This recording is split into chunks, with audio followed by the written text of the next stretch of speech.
Welcome back, everybody. So good to be with you again. Welcome, people on Facebook land as well. And so here we are. The schedule is back to normal. A lot of people found this last month difficult with all the changes I had and everything, but we made it to the other side.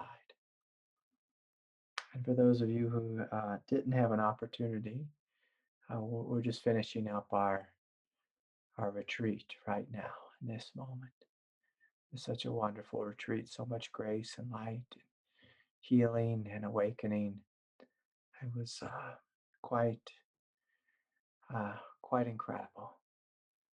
So if you missed it, maybe you could be there for the next one. Yeah.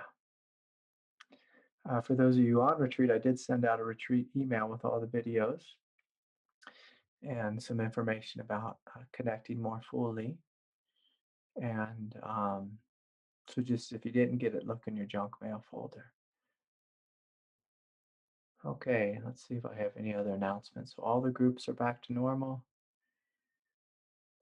And as far as the next retreat, we'll probably do another one, maybe late summer, early fall. And then if all the states begin to cooperate with COVID and all that kind of stuff, we might be able to have an in-person retreat by the end of this year. But we'll see. We'll see about that. Here in Colorado, when you walk around, it looks like no one's wearing a mask, and it looks like COVID doesn't exist anymore. Other states like Hawaii and California, people are still wearing their masks, and so not sure what the rest of the country's like. So, anyways, let's just take a moment and close our eyes and feeling into the radiance of our being.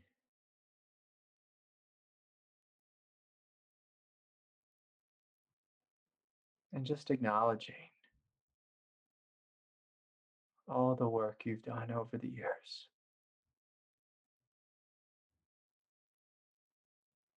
Just all the time and energy you've put into this path. And how God has met you, how your heart has met you.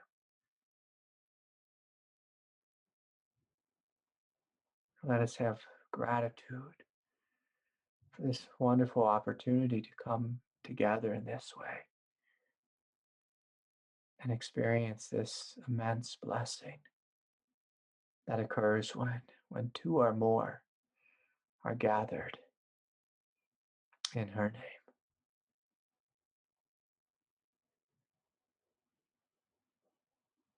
You know how wonderful it is for us to have this precious opportunity of spiritual awakening in this lifetime. And I invite each of you to feel into that.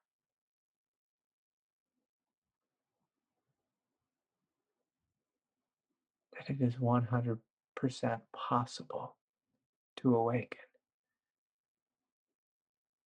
And for some of you, the awakening has already begun, taken root. So now we're inviting anything that needs to be done to support this. To support this. And so in a gentle, intentional way, just recommitting oneself to the path.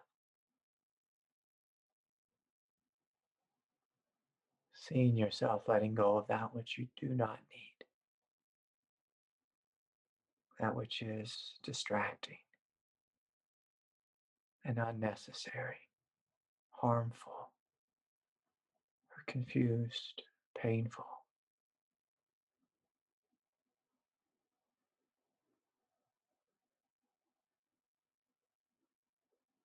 And stepping into this stream of grace, this stream of light, this stream of divinity. And just feeling yourself saying yes to stream entry fully entering the stream of Dharma, fully entering the stream of divinity, saying, yes, I know who I am. I know that I am not simply a human being with a big, fat ego, but rather I am a spiritual being with a deep, powerful soul.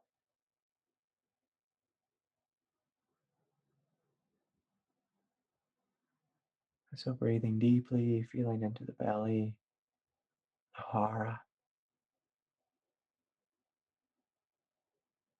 connecting to your radiance, your strength, your spiritual backbone.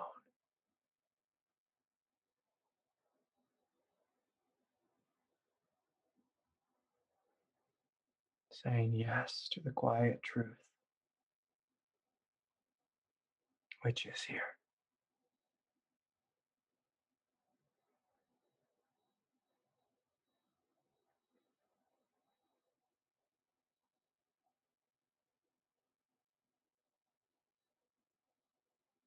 And for those of you on retreat, I encourage you just to take a moment here and reflect. What have you learned this week and what has come forward? What realizations, great insights came forward?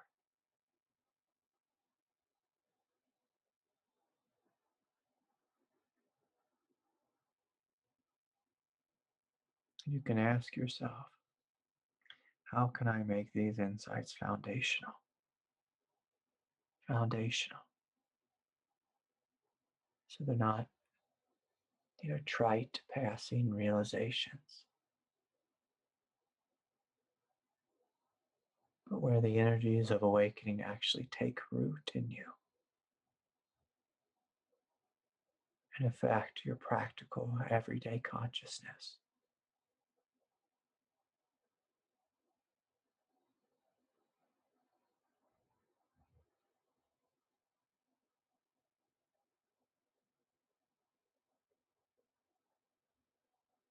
So just feeling into, what do I need to do? And sometimes it's as simple as you believing that you can awaken, that you will awaken in this lifetime.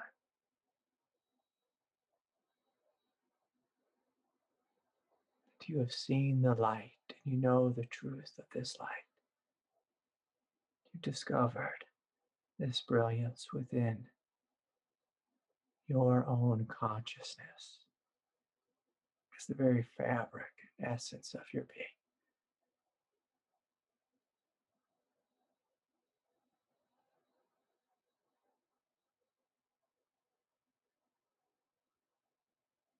And so as you go forward into the world, I'm going to invite you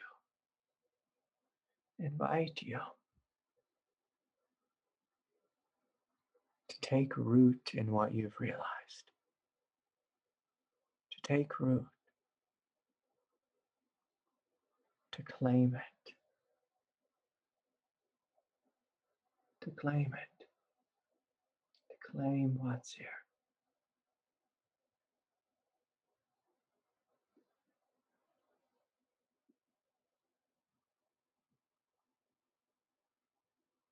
To say yes to that which is here. Yes to that which is here.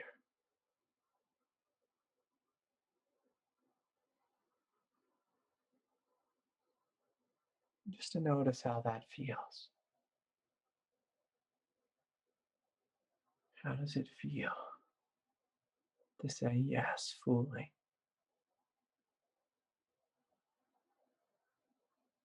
to the realization that you are holy, you are divine? Divinity is not just in a book, it's not just in heaven. It's not just in a teacher or someone else. Divinity is your nature. Is your nature.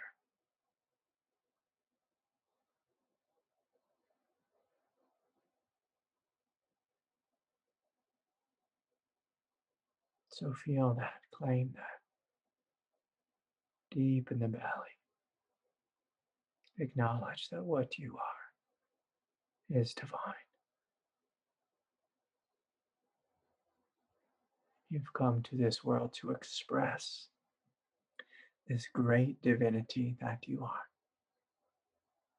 You did not come to this world to be small, to be petty.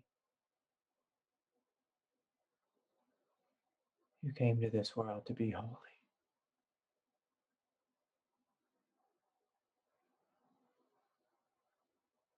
Yeah, let's just take a moment and feel into this.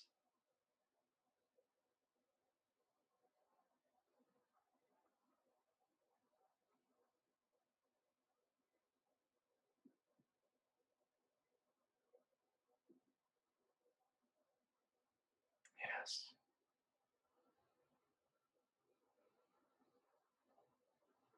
Yes to life. Yes to truth.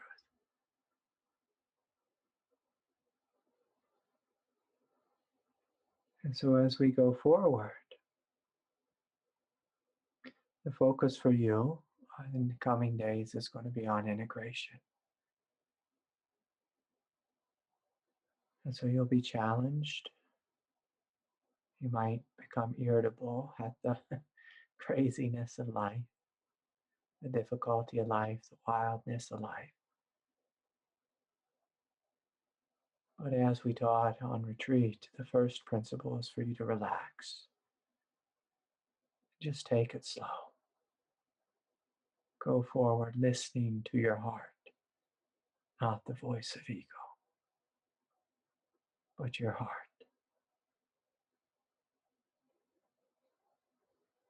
And so you can breathe in and breathe out. And gently open your eyes when you're ready.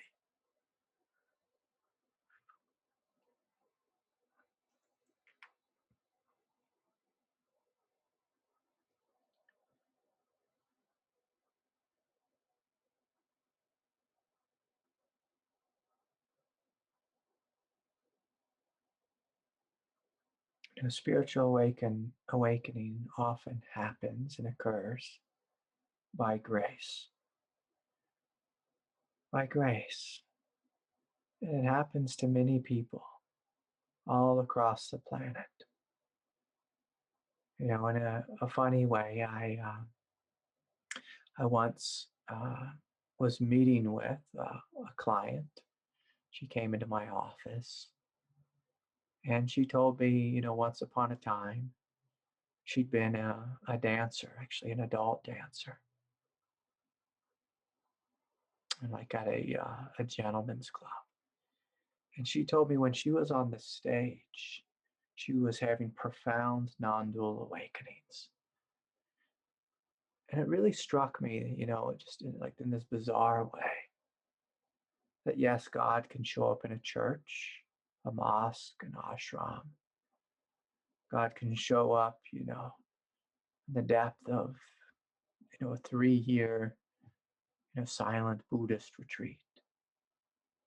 But God can also show up as we're driving across the Golden Gate Bridge, or even in a place, with much rougher, harsher energies.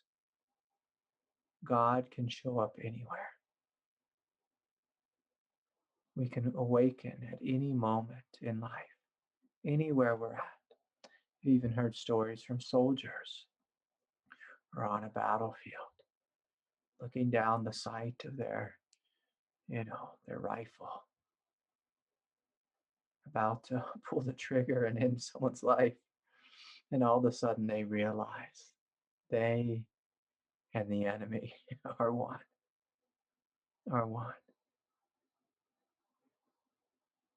But the difference between, a spiritual awakening that simply turns into an experience, something we talk about that happened 20, 30 years ago and then disappeared.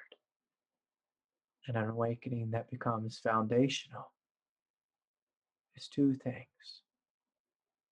One is your willingness to claim it, not from ego, but from your heart. So there has to be something that comes forward that says, yes, I know this truth. I'm going to now live this truth, embody this truth. And then in the embodiment of it is changing one's life and lifestyle so that we are oriented around the truth, oriented around the truth. Now, most people, they might show up to a retreat, or they go to a yoga class, maybe they're a dancer or a soldier, like these individuals I've met with, and God just shows them something magnificent. But then they go back to being a soldier. They go back to being a soldier. They don't reorient. They don't say, what was that? They say, wow, that was cool. Or maybe they don't. They say, wow, that was wonderful. And they want to live it, but they don't know how. Because they don't have a community. They don't, they're not fully on the path. They don't have a teacher to guide them. They don't have an environment that's supportive. And please keep in mind, I'm not telling anyone that we need to run off and form some spiritual utopian community. But what is helpful is if you acknowledge what's happening within you. Like, my God, so much light is awakening within me. And as you feel into that light, you begin to see this is the very fabric of my being. It's the very fabric of my being. And so we can relate to it as an experience, or we can claim it and say, this is what I am. And the claiming it happens in 1 second, but the living of it happens over a lifetime, where you realize, oh, I am this light.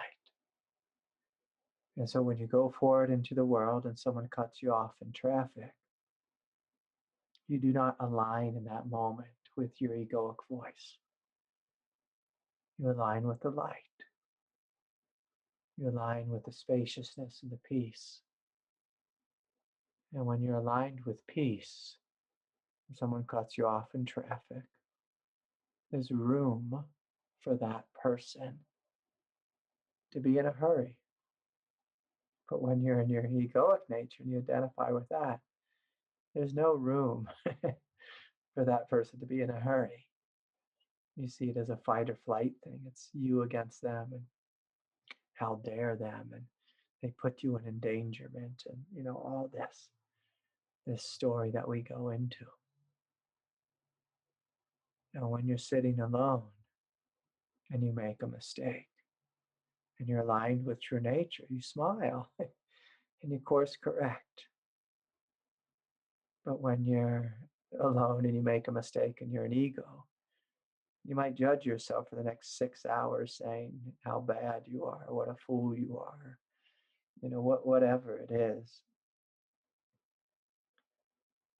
And so, yes, spiritual awakening happens by grace.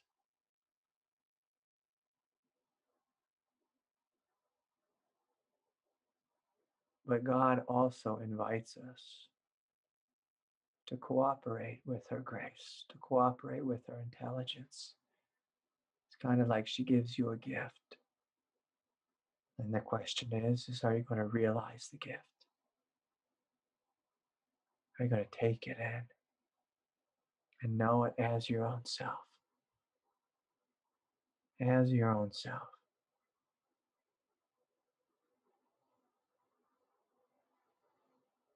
For me on the path, one of the things that my teachers almost always reminded me is that there's no end to retreat.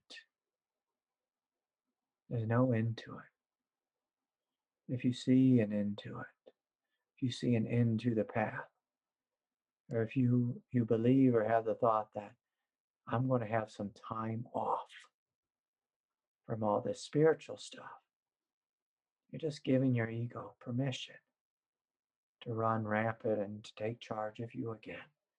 Give your addictions permission to veil your consciousness. And so my teacher always taught that the path is a lifestyle. It's a way of being. It's not something we do just on Sunday morning or Sunday night. It's something we live. And those who truly awaken and stay awake are the ones who choose to live the truth. They choose to live the truth instead of those who simply choose to experience the truth and then let that experience fade. In so many ways.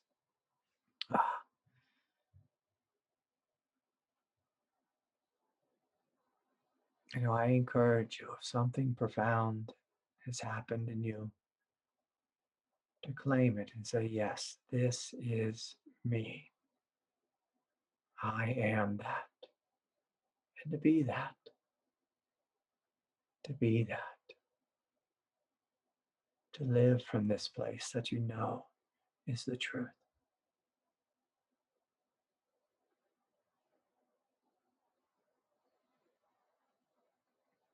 And so, I welcome your questions. If anyone emailed a question, I do not have that. And so please drop it in the chat or the comments. And a couple people have their hands raised. So let's see if we can hear from Kyle. Are you here, Kyle? Yeah. Hi, everybody. Hi, Kyle. Hey, I really enjoyed the retreat. Very relaxing and but also very deep. Yeah. In a conversation I had earlier, I'm realizing that I've lived quite in a way of being quite self-focused, self-centered. Yeah. And I think part of it is what I learned in this American culture, being self-focused, being individual focused, but also perhaps part of it could be, since I was like 15, I've really been deeply focused on truth. Like I studied philosophy in college, but I think I assume that like just by focusing on myself and not thinking how I would affect others, that has anything to do with the truth. But so I'm thinking like, will I need to relearn this this orientation of being only self-focused, but maybe finding both, being focused on myself and include everybody else. Yeah.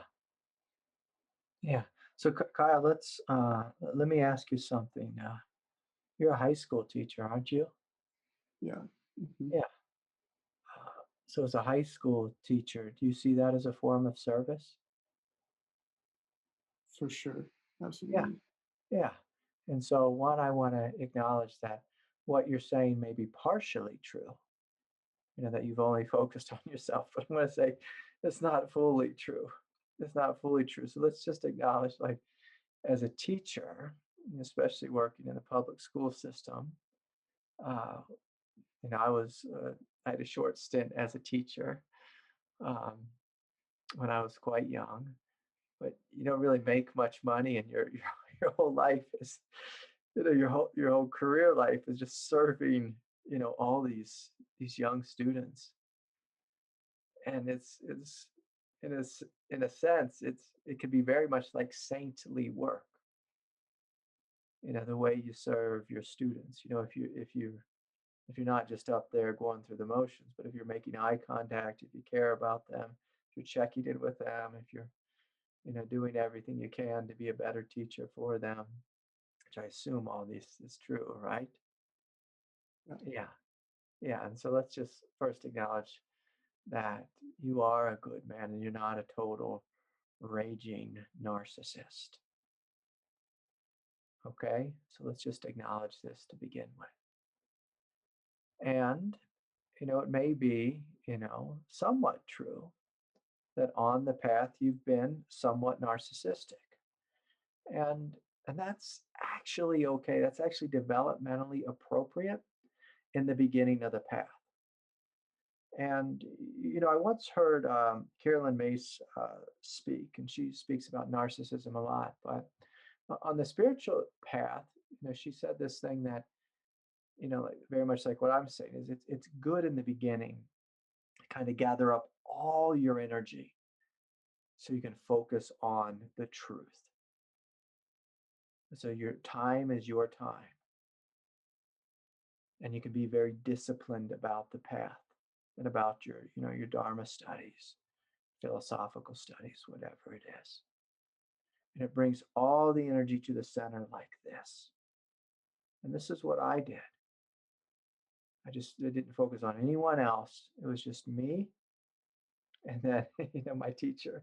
And so, like my former wife, oftentimes like she would go to her therapist, say, Craig Holiday, he's a narcissist. He doesn't, and because all I just wanted to do in my free time was just to serve my teacher, serve the community. Like, so she didn't see the service. She just saw that I was gone on this spiritual path.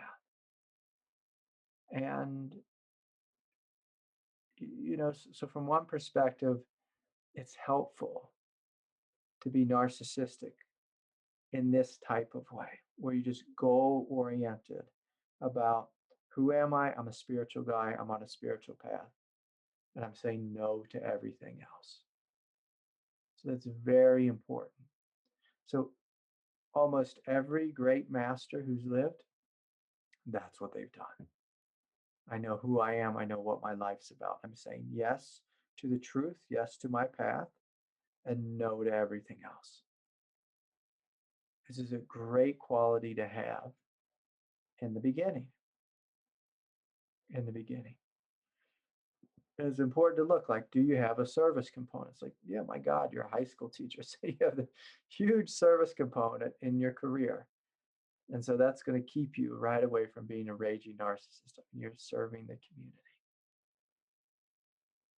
But a question for you to look at is, are love and truth, are those separate or are they one thing? So as a philosopher, we think of truth and love as separate. We think of truth like in logic and in philosophy and all that, kind of just thinking really hard and doing these logical equations to make the truth be true. Versus in direct experience, you can never separate love and truth. Another reminder that my teacher used to give me is that you can't separate love and strength. They have to be together. Like love without strength is powerlessness. It's a mess when you have love without strength. It's like, Romeo and Juliet, it just ends in disaster. And so love and truth are one. Are one. And to begin to see that. And so sometimes we focus like real seriously on kind of like the mental aspect of truth, or like the what in the realm of yoga we might call jnana yoga, where it's kind of like this philosophical understanding. Some of the schools in non-duality teach in that way, where you can kind of philosophize yourself into some type of spiritual awakening, which may or may not be real. But and so if you find yourself lopsided, and that, is something, you could say truthfully, like, hey, Craig, I feel lopsided. It's like, oh, okay, like I could see that. Most everyone's lopsided. so don't take that too personally. And so, yeah, can we focus more on love? Can we focus more on empathy? And the doorway to this is you coming down into your heart and just imagining there's eyes on your heart. There are two eyes, or just one eye, just in your chest, looking out at the world. And as you look out to the world, we look out with compassion, with empathy.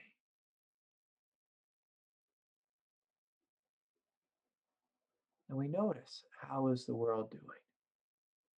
How are those, I'm interacting with? How are they doing? How are they feeling? And so I assume you've told me this before, that there's like students you have that you deeply care about and are concerned about.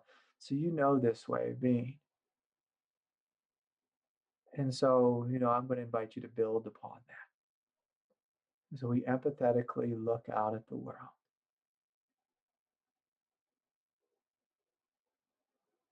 And from a place of compassion, from a place of prajna, heart intelligence, we look at these beings, we ask, how shall I respond?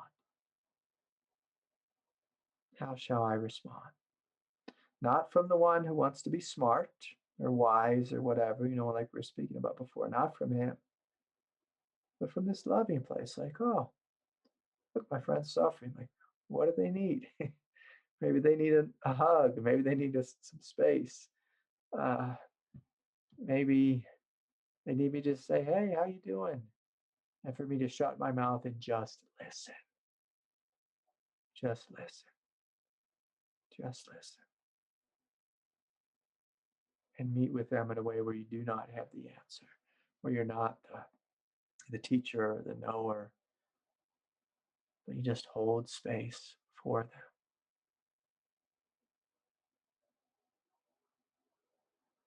And as we shift our focus in this way, then kindness and compassion rule us, instead of mentality or narcissism, but kindness and compassion. And if you want to get to know the truth, kindness and compassion, empathy, are radical doorways to oneness, to non-duality. Whereas intellectual understanding or trying to be wise, aren't doorways. They're door closers. They're walls. They're walls. Whereas kindness, compassion, and empathy, open us to the truth. To the truth. And in a non-dual way, you might see, like in an empathetic way, like, oh, this person's hurting. But you'll also see that they're divine and they're God and they have a soul and they're completely perfect as they are. And maybe you see that they need to go through this experience. And maybe you see that they also could use a little support or love or someone just to listen. And so your vision begins to shift in a multidimensional way. You see that, yes, they are hurting. And simultaneously, yes, they are completely and totally okay. And so anyways, I encourage you to play with this. And you can tell me, did I cut you off or did you have more you wanted to share? No, just I think I'm definitely being pushed to also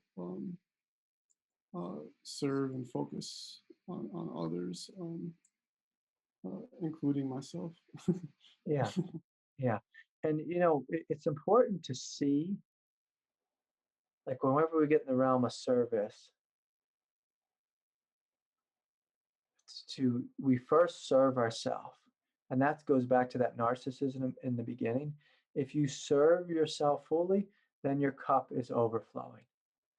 Like Jesus, he had to say no to everyone and go out into the desert for 40 days. He had to do that. Now, if Jesus had a girlfriend at the time, she might be like, gosh, that Jesus guy, he's so narcissistic. All he wants to do is meditate. She might say that. His partner might say that. But, for Jesus to show up and be, how he was, He has to serve himself fully. So the most healthy form of narcissism on the spiritual path is you serving yourself fully. And again, every great saint has done that. So the Buddha did. The Buddha walked away from his family. I don't fully agree with that move, but that's what he did.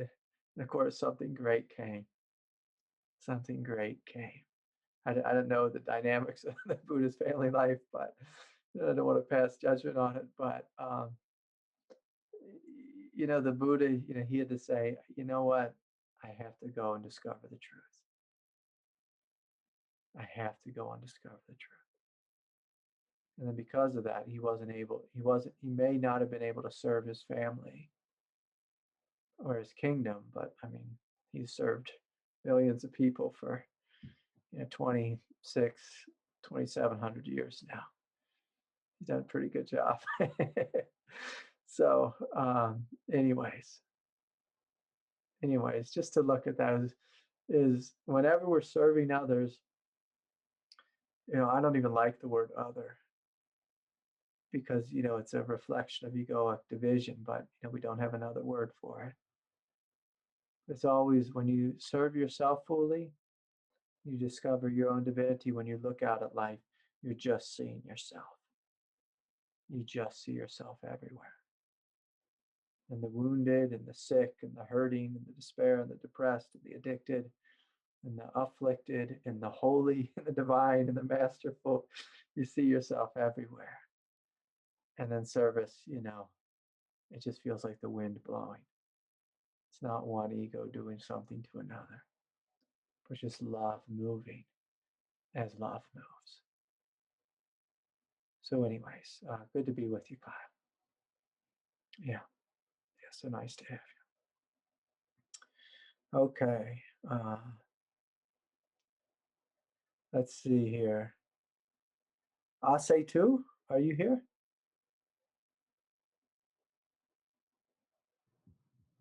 Hey, I didn't mean to pull a trick. My partner's name is actually on this Zoom because I accidentally No, I signed thought that was your partner, Richard, but it's you who wants to speak with me. Hey, I have a pretty specific question today in regards to, it's occurred to me over the last year that the right side of my energy body is much less awake than the left side of my energy body. It is quite distinct. The left side is spacious, it's radiant.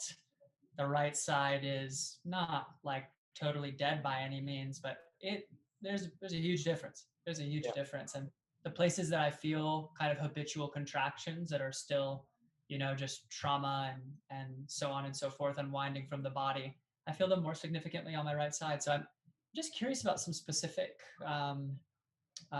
direction in regards to that, or just what you might have to say. Yeah. So a couple things.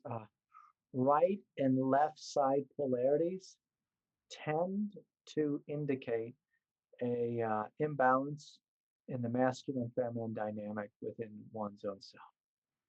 So it tends to just say there's we're weighted too much in one area or the other. So that's definitely a possibility.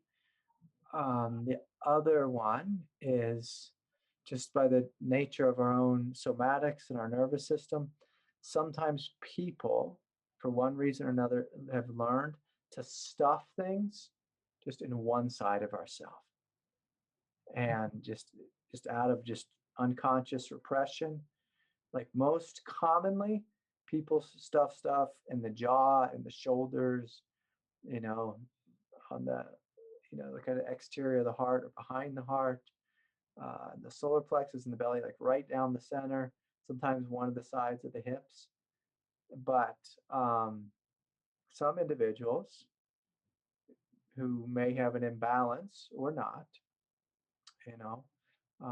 might tend to just have a favorite place to stuff things. And so, I look at pain just like, okay, if there's something shut down, anywhere within me, there's numbness, deadness, heartache, despair, whatever, a weird feeling.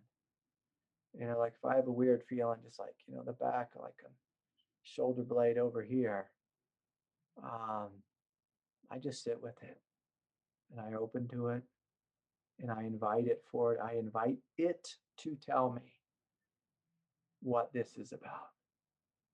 And so the body is such an intelligent being, and it has its own logic, its own reasoning, its own kind of conscious slash unconscious style and way of put things in a certain way. And so I always look to the body and invite it. You speak to me.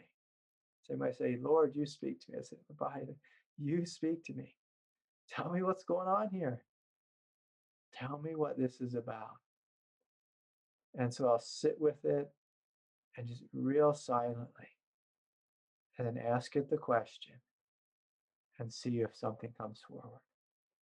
And if I'm really open, normally something, kind of will say it again, say it's in that shoulder, will kind of just spiral out from that shoulder and arise up, in the eye of my mind. And I'll see that there's something there.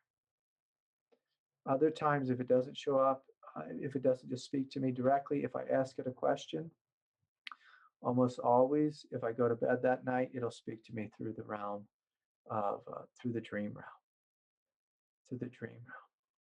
And sometimes, it takes a little bit of time for it to come forward and say, hey, like I need to build a little trust with you first. I need to feel safe to let you know what this is about. And so we don't want to be pushy with it. We don't want to be demanding with it, but rather just, in like the sweetest, gentlest, like most inquisitive way, like, hey, like, like I see you're hurting. As you talk to the body, you talk to the right side. Like, what's this about? What's this about? And so as I say these things, does anything come forward for you, or does that resonate at all?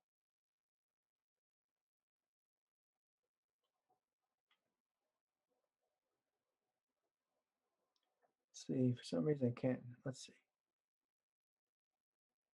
Yeah, try now. Yeah. Um, um, I certainly, as the kind of traditional masculine feminine pole is defined, I definitely more on the feminine side of things, I think. And so Yeah. that resonates a bit. Say that last part again. Oh, I said that resonates a bit. That That piece resonates a in bit. Yeah. I mean, it's all helpful. I think that in regards to the sitting with Yeah. and in just kind of a dedicated, gentle Yeah. way, and just kind of seeking, like, hey, Yeah. what's up? What's going on here? How can I support you? Yeah. And I really appreciated that piece about providing time. Yeah. Providing time to come forward. I can be a little pushy with things, Yeah. kind of wanting an immediate answer. And so to just be spacious with it. So anyways, Craig, thank you so much. I experienced the answer as super supportive, and Yeah. I appreciate it. Yeah. Yeah. Yeah. I will say one more thing, because this is something that happened to me, especially with kundalini energy, is sometimes, like, so in theory, kundalini energy wants to just flow directly up the spine through the central channel. And if we have a blockage, especially down low, like in a root chakra, or, first, second, third chakra, that energy will start to go up the spine. And when it runs into the blockage, it might go right or it might go left. And, that's something I noticed within me. Like I'd have a lot of energy or tension in my solar plexus, and the energy would start to come up and run into my solar plexus and be like, boom.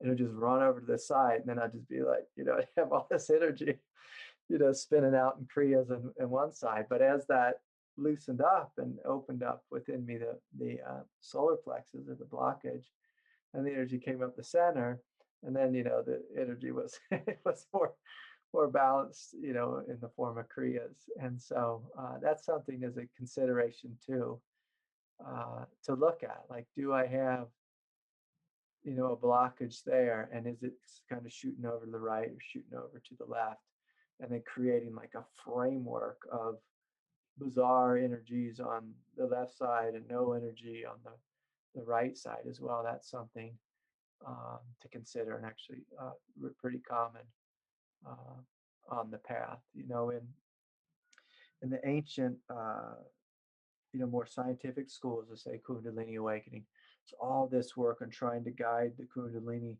right through the central channel. And there's an importance to that, of just you seeing that energy going right up through the center. But it's not something we can simply visualize if we have like a big trauma or blockage, excuse me, in one of those centers, which most human beings do. That's one of the things that the ancient text didn't so much have an understanding of, was trauma and the shadow and wounds and this type of thing. So these types of teachings weren't put in the ancient scriptures. So anyways, that's a consideration as well. Okay. And if you can be incredibly sensitive and pay attention in a subtle way, you can actually see the energy, like see where it's blocked and see where it kind of goes this way or that way. And then that can give you the insight to know, oh yeah, I got a little bit more work to do here, in the hara or whatever it is. And so, anyways, good to see you, Richard. You too, Frank. Thank you. Yeah, good to see you. Okay, let's see here. Who is this? Oh boy, there's a lot of people here. Let's see. Is it Madhu? Yeah, this hi Greg. Actually, Hi. you actually. So recently I saw some of your videos. Yeah. Like uh, like recently one day I was meditating, and this happened around 6 weeks ago. I started having all these involuntary yogic movements in the body. So that used to happen long time back, around 2004. So that time it went on for almost 2-3 years. Yeah. But after that, it kind of stopped. So then suddenly but I was even though I was following in this path, I was listening to the talks and everything, but I was not doing much of sitting meditation. But recently I started doing this sitting down meditation. So around 6 weeks ago, I started having that involuntary movement. Then suddenly there's a lot of joy, a lot of rush of positive energy, and there was a lot of confidence level, all those kind of things were happening. Yes. But at the same time, there was a little bit of anxiousness associated with that. So now, it's been 6 weeks, right? So whenever I'm feeling anxious, I'll just come to my breath, feel my breath. Yeah. Then that kind of starts induces this involuntary body movements. Then the intensity of that anxiousness, or the if any discomfort in the body, it comes down actually. So how to work with this actually, How to work with kind the of anxiety? how to work with this physical or mental discomfort actually. So Yeah. Okay. So let's speak about this. And Madhu, it seemed like you have a poor connection, so I had trouble following everything, but the sense I got is you've been sitting for some time, and you started to have these yoga movements, and you've also had some anxiety that has come with it as well. Is that correct? Mm. Yeah. Not like, but anxiety level was going down, but and the physical discomfort also like went down. Mm-hmm. But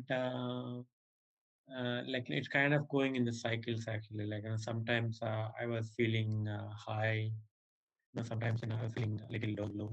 Yeah. Okay. So, Yeah. No. Okay. So that makes sense. And so let's just work with this because there's something about the connection that's it's pretty broken up. But so if we're having periods of real high highs and then real low lows, that's very common on the path of Kundalini awakening. And in one sense, it's just energy that's burning off. And so Kundalini will work through your nervous system. It'll take you into states of euphoria. It can often bring forth states of anxiety. It can bring forth states of depression or feelings of being depleted. And so, this happens on many different levels. So sometimes when, purely on a physicality level, just the human nervous system, it gets confused by having all this energy flowing through it, and it doesn't know what's going on. And we can have, in a sense, almost like a bipolar response. In the psyche, in the thyroid, we can have, almost a similar type of bipolar response of real low lows, real high highs. Sometimes these can go on for months at a time. Some people get stuck in real low lows or get in states of mania as well. And what's important is just to stay with the teachings and to be very mindful and just to have this basic truth of saying, I know who I am, no matter how I feel. Whether I feel very high and euphoric or really low, I know who I am. I respond to my body and my psyche with love and with compassion as I'm going through this cyclical process. So I respond with love and compassion and clarity. And so the mistake most people make is this fundamental egoic belief that my feelings dictate how I am. My feelings dictate how I am. So if I feel good, I am good. If I feel bad, I am bad. This is a fundamental law of samsara. If you believe in this, I feel good, I am good. I feel bad, I am bad. That's how the ego operates. And our job is to unplug from this and to be the witness of feeling good or the witness of feeling bad. Be the one who's beyond feeling good or feeling bad. And so in a sense, the Kundalini Shakti is actually inviting you to step back out of the fireworks of the highs or the lows and to step into the experience of Shiva consciousness. Shiva consciousness is the same all the time. It's vast, spacious, and free. Whether I feel high, I'm vast, spacious, and free. Whether I feel low, I'm vast, spacious, and free. Silently witnessing whatever's happening within the human body, within the psyche, within the energetics of it all. So that's kind of just the overall framework and the model. Now, I will say this, that you could probably benefit from having some one-on-one support with a qualified teacher, showing up to our Kundalini support group that we have on Fridays, where we can go more deeply into your experience and what's happening within you. And so, this type of thing, it's going to take a little bit of time to really discern. Is this purely a physiological thing where the body and the nervous system is just getting overwhelmed with energy and then being depleted? And that's just going to be one of the things that happens for a period of time until the energy balances within you. Or is there a psychological component to it? Is there a shadow, within us that's like I was speaking with Richard about, when we have shadows or psychological components, then the kundalini energy that's wanting to flow consistently, just up the spine. If we have a shadow or psychological component, it can, shoot energy into a place within the nervous system where we feel real manic or real depressed. So when we're feeling really low, oftentimes, if there's a shadow or psychology involved, it often has to do with the kundalini is really shining the light on feelings of unworthiness or trauma or abuse that we've experienced in the past. If the kundalini is shining the light, on mania, sometimes, there's narcissistic tendencies within the psyche, egocentrism, hero or messiah complexes, these types of things. Or we just have an overactive intellect. And the kundalini is just shining the light into that area to burn that up. And I will say this about Indian men in general, and don't take this too personally, but Indian men in general tend to have very strong intellectual minds. And so the kundalini tends to cook that mind because it's wanting it to become silent. And one of the ways it cooks it is it just puts a lot of energy there, and it can really heighten the vibration, and it can feel really manic or euphoric or, even anxious. And so that's a possibility. And then when the energy stops cooking there, oftentimes we can kind of drop into a state of like depression and or exhaustion. And so, and again, I'm just meeting you for the first time, so I don't want to say it's any of that, but there might be something there for you, to investigate. And so look into those things, and I encourage you to see if you can get on my schedule or to show up to our Kundalini group on Friday, which you'll be able to see me sooner if you come to the Kundalini group then, because my schedule is booked pretty far in advance. But or meet with a teacher that you know of and see if they know what this is really about. And sometimes you have to kind of spend an hour together just really investigating like what's going on here. As far as the Kundalini Kriyas that are happening, the spontaneous movements, and the asanas or mudras or whatever it is, that's all kind of normal. When the energy really wakes up, the body can just start doing all kinds of bizarre things, but it can be quite wonderful if you just surrender to it. So anyways, I hope something there was helpful for you. Yeah, so nice to have you today. And next time we meet, see if you can get closer to your wireless router, whatever it is, so that you're not broken up. Yeah, I want to make sure that I hear you clearly. Yeah, sure. Thanks. Yeah, of course. I just want to honor and respect what you're saying. So nice to meet with you, Madhu. So good to see you. Yeah, thanks. Yes, of course. Okay. Let's see here. Is it Melanie? Melanie, are you here? Yeah. Hi, Melanie. Hello. So I have a question regarding how to move forward. I met with you in 2019, I think for 2 or 3 sessions. Yes. And it was at a time when I went through 1.5 year process alone, where I completely changed my life and awakening happened. And then after 1.5 years, I started to slowly spiral down, and I didn't really know what was happening and why. Yes. And little did I know that from this time on, I would basically step onto a wheel of hell. And since then, I've been struggling in a way that I couldn't imagine beforehand. And to this day, I struggle deeply, first with understanding what actually happened, I closely listened when Madhu spoke, because to this day I don't know, did I have a kundalini awakening or a partial one? I have no idea, and I know that a lot happened energetically. Yes. And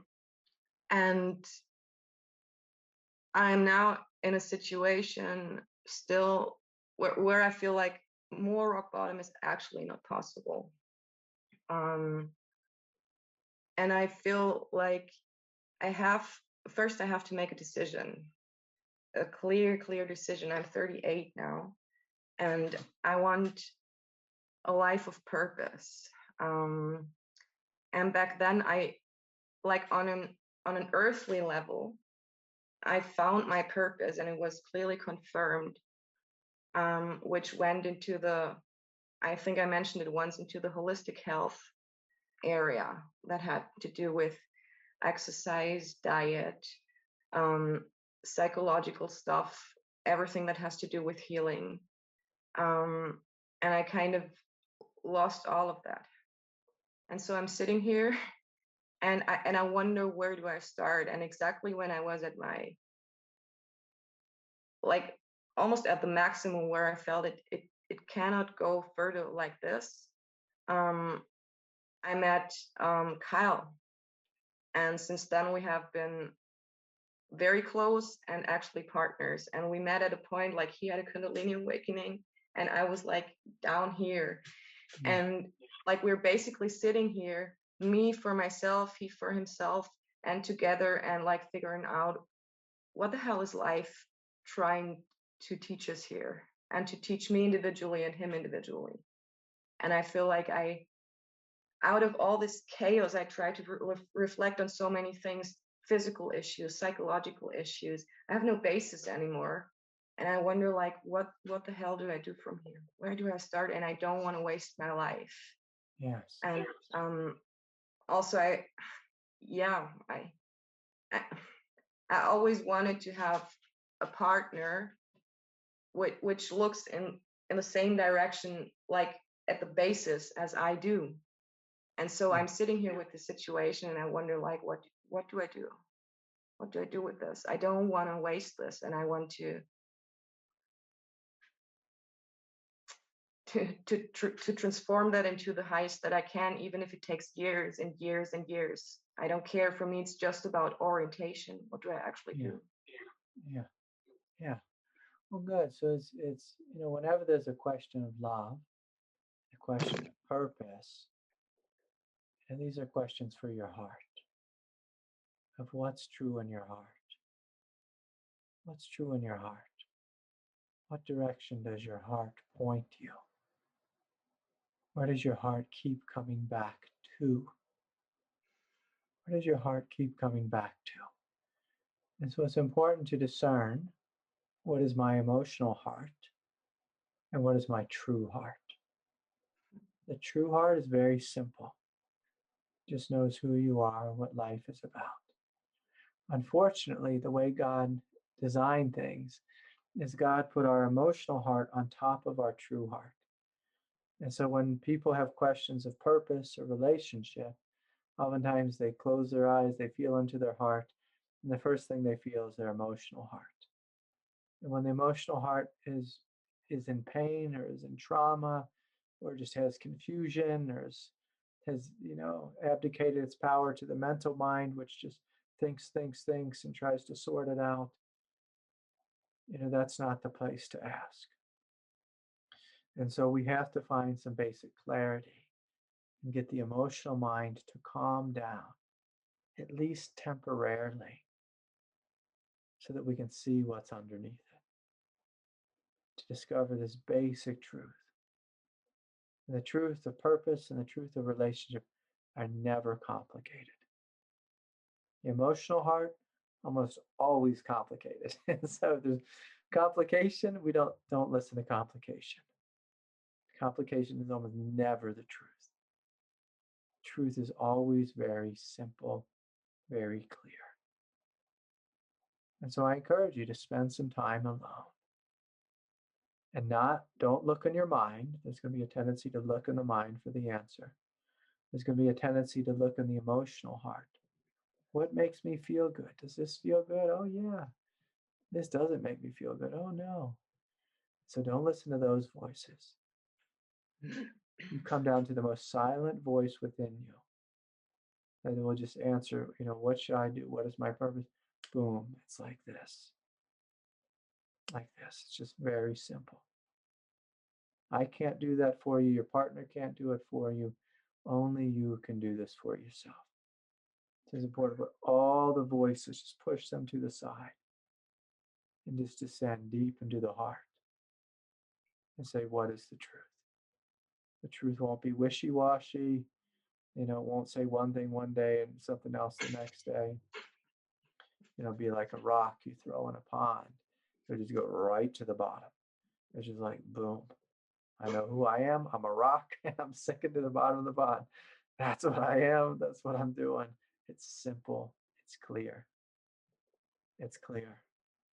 Emotional heart, you throw it in a pond, it'll go back and forth, in and out, this way, that way, swim to both sides, check out all the options and all this. And that's not the truth.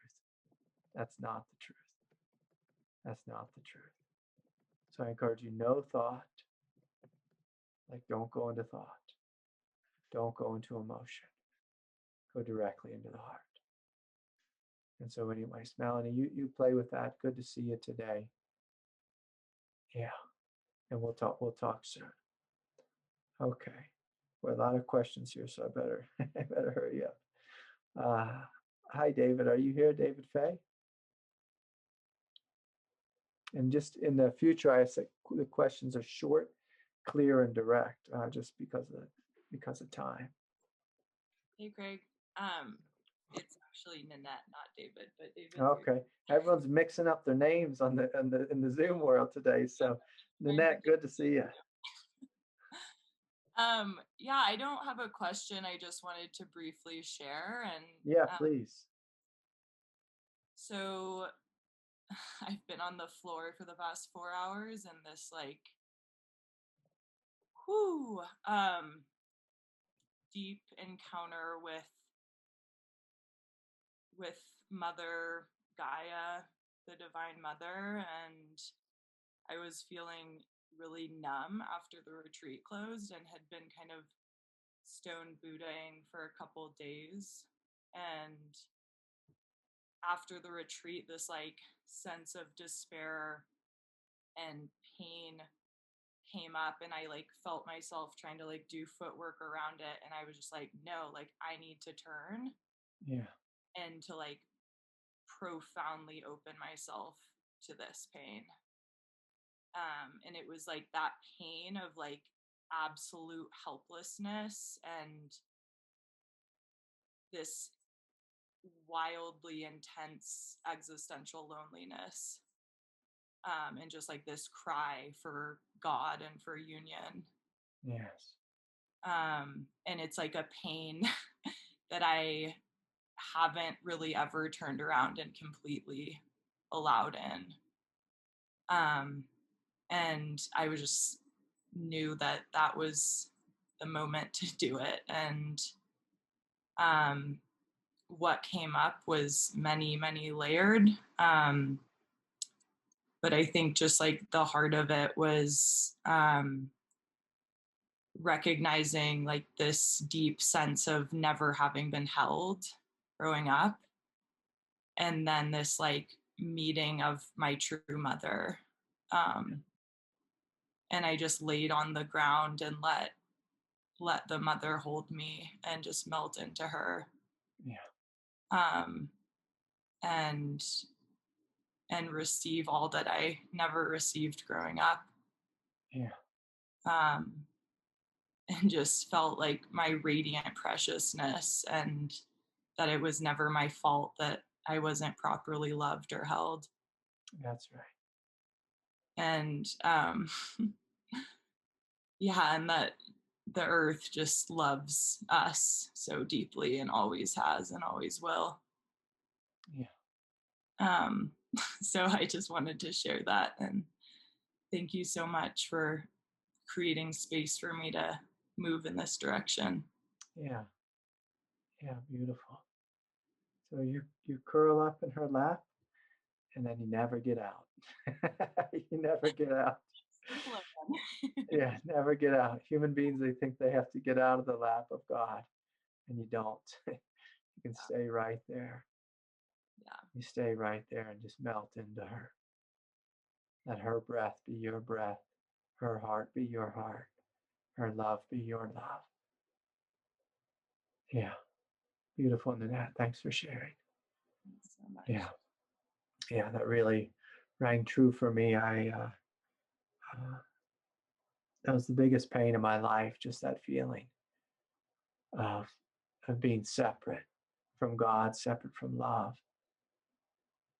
And one day I realized, I can just lay on the floor and melt in the lap of the Divine Mother and never get up, never walk away from that love. To let that love eternally hold us and house us and carry us throughout this world. Yeah, so beautiful. Thanks for sharing. Yeah. All right. Okay, let's hear from Mary. Mary, are you here? Hi, Craig. I'm just going to leave my video off because my internet's not the best. Okay. Yeah, well, Nanette just basically spoke to what my experience has been working through a lot of abandonment and just seeing the layers of that, and just acknowledging it. Yeah. The lack of care. I think I've wanted to. I had someone say to me recently, in my mind, I thought I was protecting my parents by saying, like, they had a lot of children and they did the best they can. But what I was actually doing was kind of putting a wall up to all that grief. So I've just, the last few weeks especially, has been so much grief and just tuning into that abandonment. So this retreat was really hard. There's a lot of grief and anger and just noticing a lot of things. But I guess my question is, because I have a hard time, I know you've said before, like watching me meditate in my head a lot. And so I was trying to come out of that, and I was really trying to not be in the strong emotions, but I'm not sure sometimes at what point do I continue to hold the hurt child, and when am I just spiraling out of emotion? When do I pull back and be more in that sense of being? Okay, good. And so this question came up on retreat as well, about this kind of like this inner managerial. Like, should I be in being, or should I be in just in the letting go? And we want to be in both. Right. We want to be in both. And so one of the ways I've worked with this, especially with abandonment, is like, that was, probably my number one issue was I felt as if God had abandoned me. And it wasn't true that God abandoned me, but that's how I felt.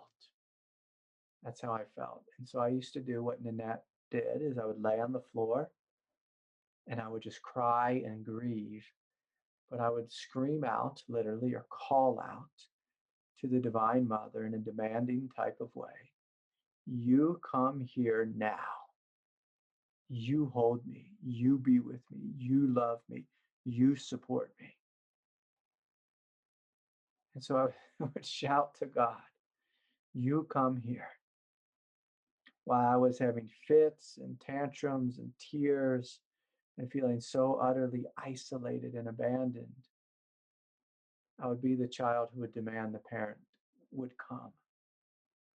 And with that demand, I began to feel these waves of grace. So it wasn't like Craig was doing his inner child work, Craig holding himself, Craig doing the healing work. As I let myself be childlike and demand from the mother to come, demand of the father to come. And whenever I called in this way, it was just like, boom, right away. It's this tantra of I let go fully and completely. And I called forth grace, and grace came. So the tantra was the willingness to fall apart, the willingness not to be afraid of feeling, the willingness to let go of the steering wheel of being in charge of my process and how I'm going to heal or how this is going to work, and place myself in the, at the feet or in the lap of the Divine Mother. Say, Lord, you come here now and you hold me. Now in your house, I think you had, was it 15 or 16 brothers and sisters? Yeah, I have Yeah. 7 brothers and 3 Yeah, sisters. that There's was 11 a of joke. us. You had a lot. There's a lot of There, people, yeah, in the house. there's a And lot. so when a lot of people in the house, as a child, we kind of understand like, okay, like mom and dad are busy, they don't have time for me. And there can be this feeling kind of just of unworthiness, like they just don't have time to deal with me. And one thing God does have is time. And God does have the capacity. And so you sit down in beingness. And from the place of beingness, you acknowledge, I have a lot of pain here. I have a lot of trauma here. Never leave beingness, ever. Like all of us, we don't have to choose between beingness and healing. We stay in beingness always. And if there's emotion here, if there's difficulty here, if there's trauma here, anything that's overwhelming that we cannot handle, from a place of beingness, we lift it up and give it to God. Say, God, this is too much. You come here and be with me. You hold me. You love me. You do what I'm not able to do. You do what I'm not able to do. And so this will force you to walk through the doorway of trust, which is, one of the wounds with abandonment. With abandonment, we have no trust. It's like, no, like I was taught that no one had time for me. But God wants to show you through your willingness to be vulnerable and be open that you can trust if you knock on the door. You can trust if you knock on the door. And the mind will get in there and say, no, I need to do it the cycle. I need to do this. I need to do my therapy skills that I learned or whatever. And I encourage you to let all that fall away. And you knock on the door of grace and see what comes forward. See what comes. I will add one little caveat here that if you knock, make sure you knock from your heart. Don't knock from the mind. Does that make sense? Yeah. Yes, we can't call on God from our mind because God doesn't speak that language. And if you pray to God through your intellect, it's like me trying to speak Russian. It doesn't, no comprende there. And so we want to speak directly from our heart to that intimate doorway of vulnerability. Was that helpful for you, Mary? Yeah, that's really helpful because it just highlights, part of that conditioning of not being seen, and so trying not to ask for anything. And so even sometimes when I am grieving and I'll say like, God, can you please help me? But it'll be like, if you have time, or there's probably other people that need more help. No, All of you that you stuff, make right? yourself you put yourself like on the VIP list with God. Yeah. And that's Okay. one of the things I did early on is I just naturally assumed I was on the VIP list. Is I put myself at the front of the line. Yeah. And it was like, no, like God, I am here. And and so again, that's a trust thing where you trust that God is big enough to serve you and whoever else needs to be served. But in this moment, I don't want you to be concerned of anyone else. If you're suffering, you knock on God's door and you knock on it loudly and say, I demand of you to come, to show up, to take care of your child. I demand that you hold me, that you love me, that you support me. I demand. And see, God can handle it. Just like my little girl, she'll come up. She'll say, Dad, I'm demanding that you come and jump on the trampoline and play bouncy balls with me. I say, okay, she means business. So I listen. So anyways, thanks for sharing yourself, Mary. Yeah. Yeah. Thanks so much, Craig. Yeah, of course. Good to have you. Good to have you on retreat. Okay, let's see here. I'm going to try to be quick here. So, Tom, do you have something you want to share or ask?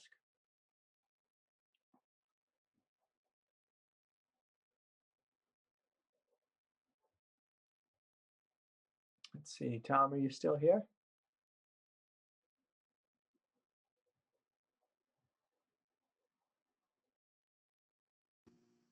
Hi, There you yeah, are. yeah. That last sequence or 10 minutes or so is incredible. So many things that just really hit the nail on the head. Yeah. My heart started pounding for no reason. Must be something there about all this. I did have a question that was a little bit different, but it's been like percolating for a little while. Sure. And it has to do with like the voice of guidance. So, I found myself to be more quiet in my mind.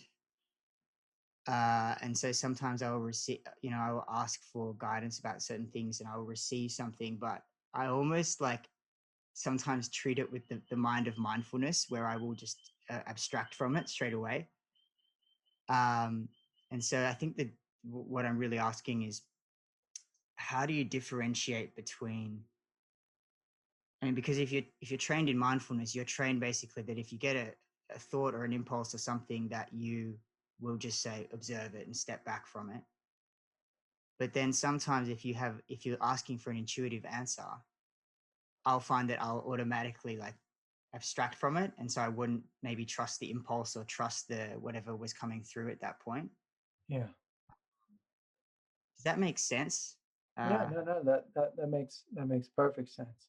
And so, I'll say this. So true mindfulness isn't actually up here in the third eye area. It's down in the heart, in the realm of prajna, and it's connected to the intuitive intelligence of our nature. It's also connected to the intuitive intelligence of the mind of God. And so, if we can find this place within that simply knows the truth directly. And in order to get comfortable with this place, is you have to test it. So you ask a question, you wait for the answer, and I encourage you, like in a scientific way, say, okay, I'm going to feel where that came from. Where did that come from, that answer? And then I'm going to give myself permission to surrender into that, to whatever that is. And to see, how does that play out? Did it play out intuitively right or correct? Or, like, did it make sense? Or was that just my ego kind of co-opting, the voice of God or whatever? Yeah. And so, in order to come into prajna and to be able to discern clearly, you have to kind of give yourself permission first to play through trial and error. And, the kind of subtle discernment is you feel how or where the voice comes from. You feel how or where the response comes from, and like the quality, the energetic quality. So if, I'll just do a silly question like, God, should I don't know, go to college or whatever? And you might feel like the thinking mind will be like, yes, you should go to college. But you'll feel like it comes with like kind of like a mental kind of vibrational tone or quality to it. Whereas, you ask God, like, you ask God or you ask your heart or your intuitive guidance, all those are the same voice. God, should I go to college? Yes. And it's just simple. It's clear, it's direct. Doesn't come with a story, doesn't come with a philosophy, doesn't come with a great rationale, doesn't come with a dissertation, doesn't come with like feeling fireworks. It's just really just clear. And so part of getting to know, whenever we're asking a question, is we really need to discern the voice of truth, the voice of intuitive intelligence, and the voice of God, again, all one voice, or, the voice of something else. And when we're really opening and we have, like lots of kundalini like you're having, we have to be kind of careful because, sometimes our ego will co-opt like different aspects of the awakening, or, different aspects of the psyche will co-opt it. Sometimes we'll start communicating with astral beings and, all that kind of silliness. And that can get, really messy, because some astral beings are really clear. Some astral beings are not so clear.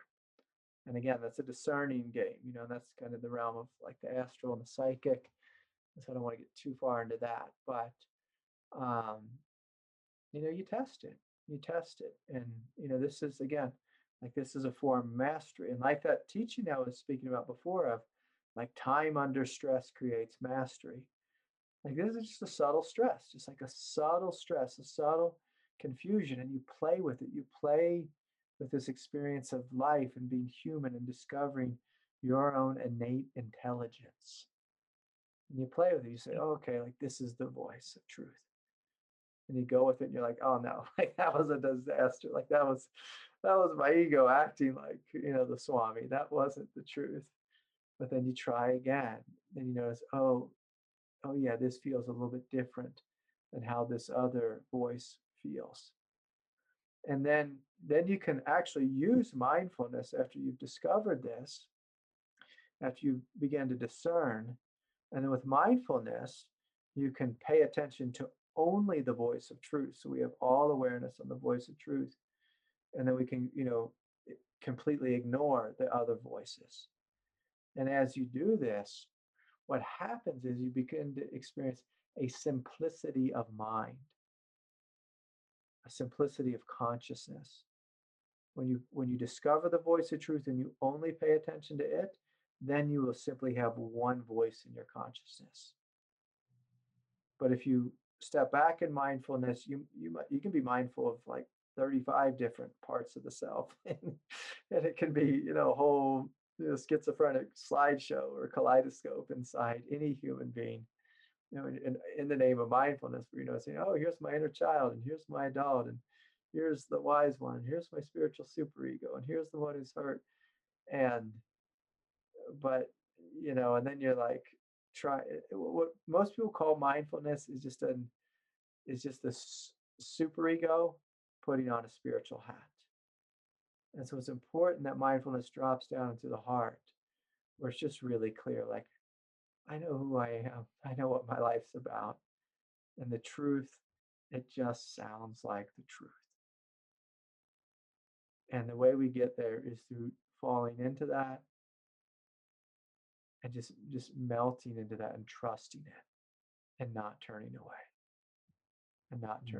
But in the beginning, we have to give ourselves permission to try a couple things and fail, or try a couple things and be like, oh yeah, that's right, boom, I got it, I'm sticking with it. So anyways, good to see you, Tom, and good to have you on retreat. Yeah. All right. Okay, here, let's hear from Jacob. And again, I'm going to do my best to be quick because I'm looking at the time here. You here, Jacob? Yes. Hi. You got a lot of questions today. Yeah, today's been busy. You have. I'll try and be short. So, say recently I had a little fallout with a friend of mine, and that led into a little bit of flightiness, a little bit of ungroundedness, feeling unsafe, because he kind of lives in my local area. And it's kind of like, you know, if I bump into him, it's going to be awkward. And there's almost a little bit of like unsafeness there. But my question today, I guess, is just in regards to, you know, how can we distinguish whether this is something that some type of trauma or some type of past memory or something that I need to heal, or if it's just a basic, say, survival impulse. Yeah. You know. Let's see, I'm just going to mute you because I getting a little feedback there. So normally when there's trauma involved, we will have an unusually high or heavy response to what's here. And so, you know, like what you're bringing forward is basically I had a falling out with a friend. And you brought forward this question of safety. And I always like to look at safety in the most practical manner, like ridiculously practical. Like if I, you know, say I have a falling out with my friend, I don't know, my friend Roger. If I see him in the world, like, is it actually a dangerous thing? I'm like, oh no, no, it's just he's a little upset. I'm a little upset. Like, there's no danger here. We are safe. And so to come into a Zen-like safety, just realize, like, I'm totally fine. Unless Roger is actually a dangerous person. So we just look clear, like, what are the facts? What are the details here? Is it actually a matter of physical safety? In regards to awkwardness, it's like, yeah, like sometimes there's awkwardness in life. Sometimes things are uncomfortable. When that happens, we just breathe through it and just trust. I'll be okay. They'll be okay. No big deal. But what happens for a lot of people who have trauma or just who have an overactive mind, it's like, say you and me, we get in an argument and, we're in the same neighborhood and you're having thoughts that Craig's going to come over your house and kill you. It's like, yeah, maybe there's some trauma there, or maybe there's an overactive mind, or, something going on. Maybe the ego is just getting carried away with it. But like if we're losing sleep at night and we're having like a lot of anxiety, a great question to discern is like, well, what does this experience remind me of? As we might sit in meditation and we, just acknowledge, okay, I'm having this falling out with my friend. What does this experience remind me of? What's it bringing up? And if it brings forth an old memory of being a little kid and, being on the playground, having a falling out with a friend, and next thing you know, he throws a brick at you or something, it's like, oh yeah, like maybe there's some trauma there. Absolutely. Or maybe it's bringing up a feeling of abandonment or something. So you sit and you feel into it. You say, what does this experience now remind me of in my past? And feel deep into the body and take the time to be silent with it and see if something comes forward. And if nothing comes forward, if you're not having an unusually high reaction, maybe it's just like, gosh, I just have like a bias toward not wanting to feel awkward or uncomfortable. It's like, yeah, no trauma there. And maybe we look at our bias, say, I kind of have a bias that's a little too high or a little too much given the situation. Being human's complicated, it's messy. Sometimes friends break up, but is it a matter of safety? Probably not. If he's coming at you with a knife, yeah, probably is. But it doesn't sound like, if you're saying maybe it'll be awkward, it doesn't sound like it's a matter of safety. Just sounds like it's a matter of being uncomfortable. And one of the things that's happened kind of in this, like in the day and the age where we're in, some people, that they avoid awkwardness at all costs. Like to feel awkward is the end of the world. Where if we're a Buddha, we realize, oh, awkwardness is just a feeling. Relationships come and go, things break up, things are impermanent. Sometimes friends have falling out, and that just happens. I want to send him some love and take some breaths and realize I'm okay, he's okay. No big deal. No big deal. And so you have to feel into it for yourself and see, well, where is it in this spectrum? Like, is it reminding me something from the past?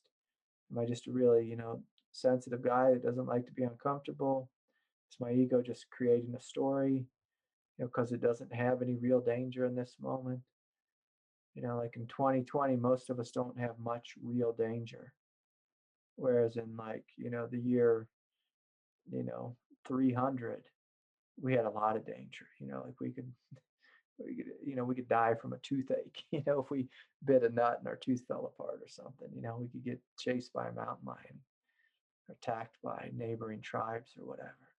So we still have that biological nervous system that thinks that everything is dangerous when actually most things are not. Either way, just sit with it and see what the truth is for yourself. anyways, thanks for sharing of yourself, Jacob. I hope there was something helpful there for you. Yeah. Good. Okay. I'm going to look into the chat here. Let's see.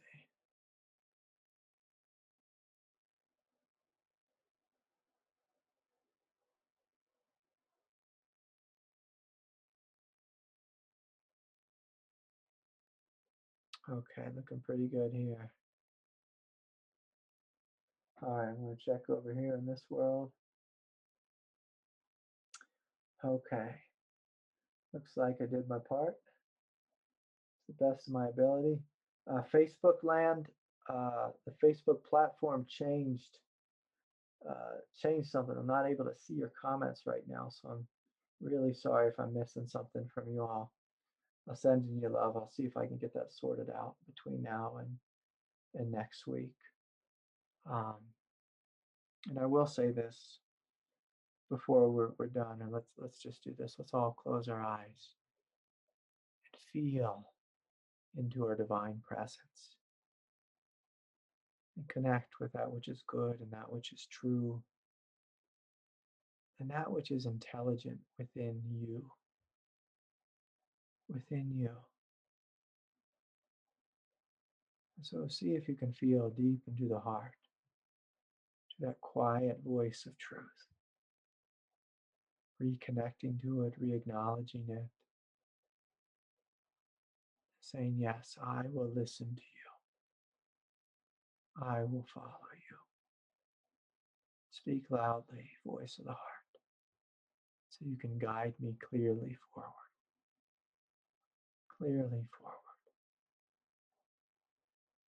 Just feeling deep there, the heart, the belly, this basic truth that you are good, you are beautiful, you are holy, you are intelligent.